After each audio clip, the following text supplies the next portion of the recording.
schedule, and thank you for all the hard work you're doing, and congratulations on your very prestigious award.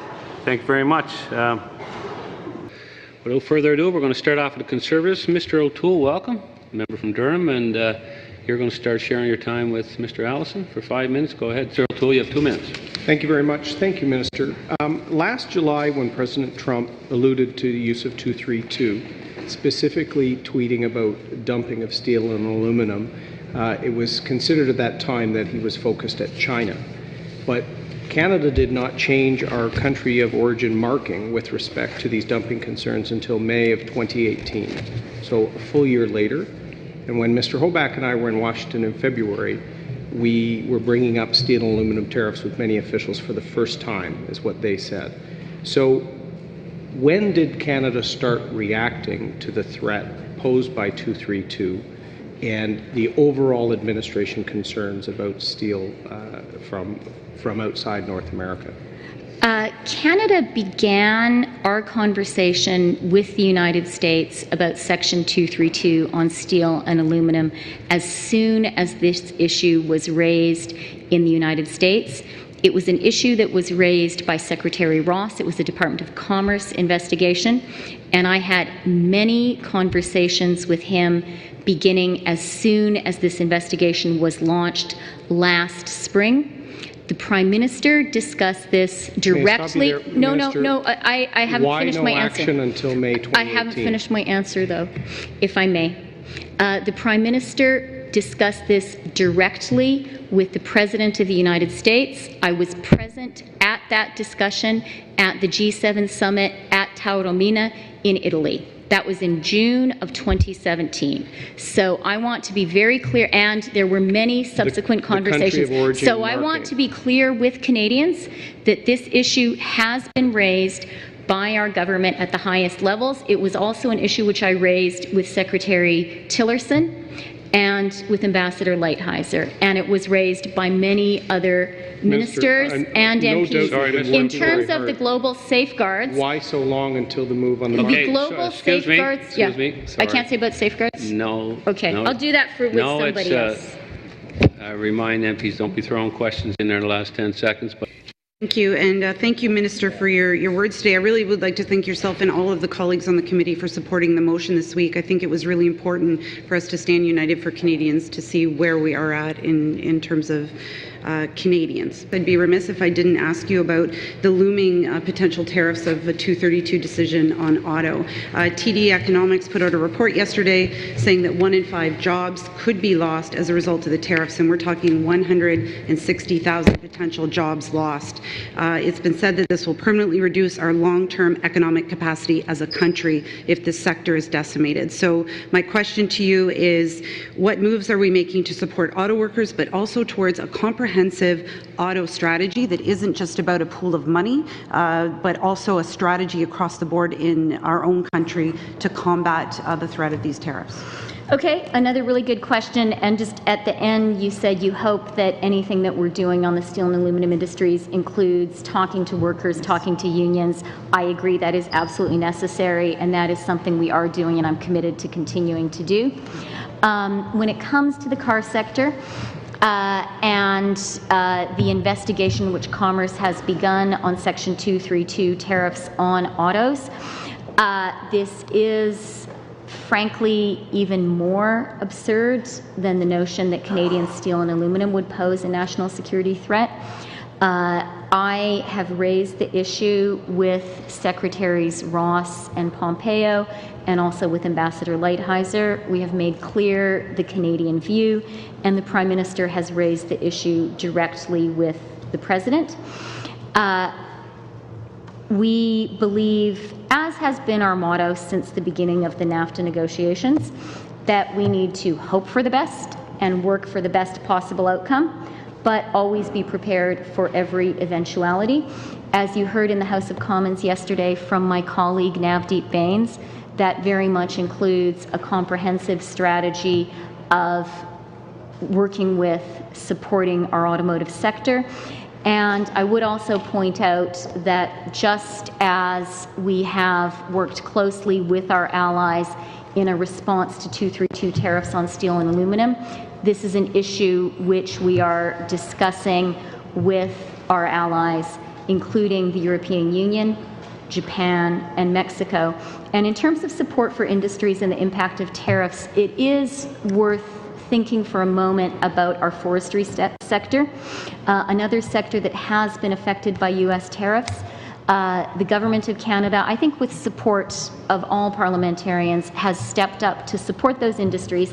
And I'd like to point out, Sorry, Minister, time is up. Maybe you can get as I have in the United States, that the price of the tariffs has been passed on to U.S. consumers. That's an important point to make. Thank you. That ends the first round. And before we start the second round, I got two short questions for you, Minister. Okay.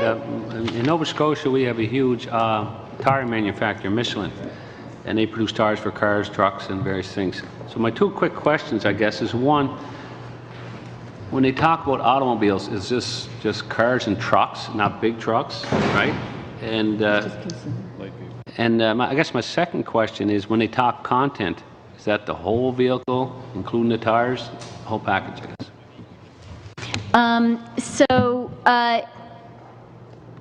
Again, I think it's important for us to be clear that when it comes to the Section 232 investigation of cars, these are early days. We are at the beginning of the process. And while we need to be prepared for every eventuality, it's important for us also to realize where we are in the process. Having said that, the investigation as currently framed is on light vehicles, so that's cars and trucks, and it does concern all parts that are in a vehicle. Okay, thank you. And we're going to move over to Mr. Carrie. You've got the floor.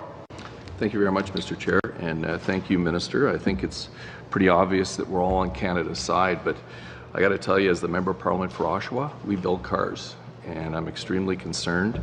Our factories are going to be significantly affected by the tariffs on steel and aluminum. We always get complaints that Canada is the highest cost jurisdiction to build cars, and it's really affecting our competitiveness. I know when the Americans first announced those tariffs, the Prime Minister was quick to go on a victory tour in Quebec, telling workers that, you know, we got your back. Unfortunately, we didn't get a great result there. We're being hit with these tariffs. We know that's not the case. But when Mr. Trump says something, he means it, and he's going to follow through. And now we're threatened with these auto tariffs. And as my colleague said, the TD Bank calculates it could affect 160,000 jobs. And that's huge. It makes me extremely nervous. And I'm worried about the plan, frankly. You mentioned that auto is a priority, but Minister, in your speech last year, you didn't really mention automotive as a automotive as a priority. There's nothing in the budget to talk about these tariffs and response. The government's running huge deficits. There's not a lot of fiscal room here. So my question for you is, you say we have to be prepared, but what is the status of the plan? What can you do to ensure auto workers that they're not going to lose their job? How far along are you with the plan to adapt to this eventuality of these auto tariffs? Let me first of all say thank you for the question. Thank you for your hard work on behalf of your constituents. The auto sector is absolutely essential to our country, absolutely essential to this government, and it has been an absolute focus of our discussions with the U.S. about the Canada-U.S. economic relationship. As I think this committee is well aware, the rules of origin in the automotive sector have been at the heart of our NAFTA negotiation.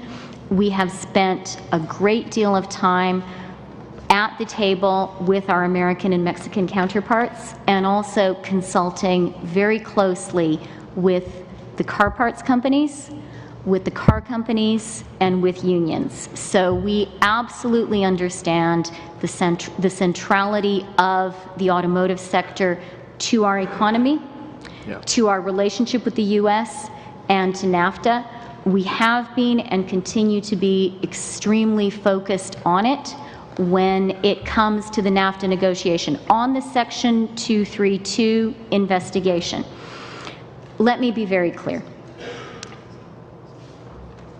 Canada knows, and our partners around the world know, our partners in Europe, our partners in Asia, our partners in Mexico, that this would be an unprecedented act by the United States, and we have been very clear in explaining that to our American counterparts. We do know it is that, important Minister. for us to be clear about that as a government, and I believe it's important for us to be clear about that as a country. It's important for us also to be in very close conversation with Canadian and U.S. business about what the impact Minister, of such an action would be. I had a very short period of time, and frankly, my community, I was on the weekend talking to my neighbors. We're extremely worried about that.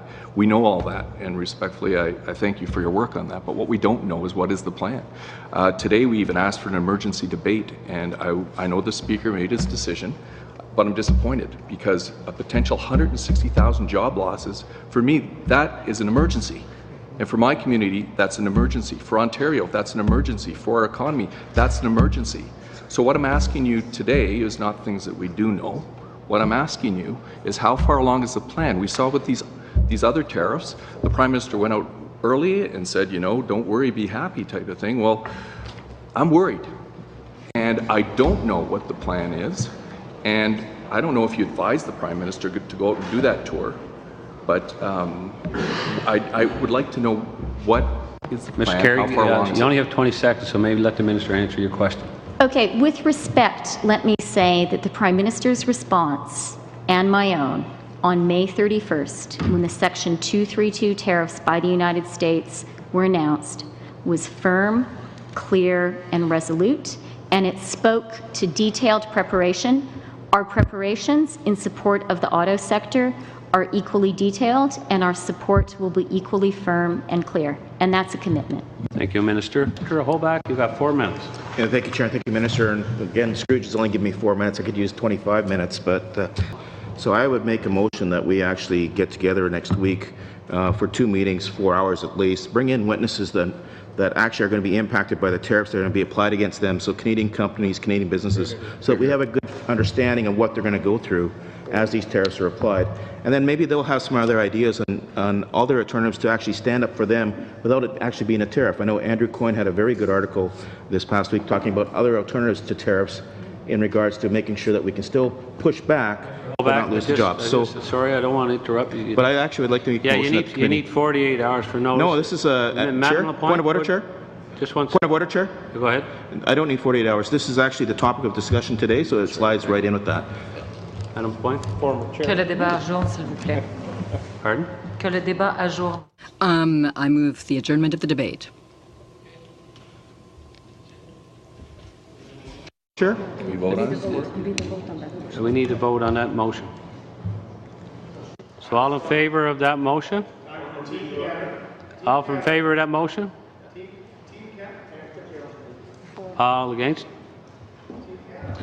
Okay. That settles that. And 2 o'clock, question period. Thank you, Minister. And sorry, time was chewed up with your time, but Minister, thank you for coming. This committee will continue to work with Americans, and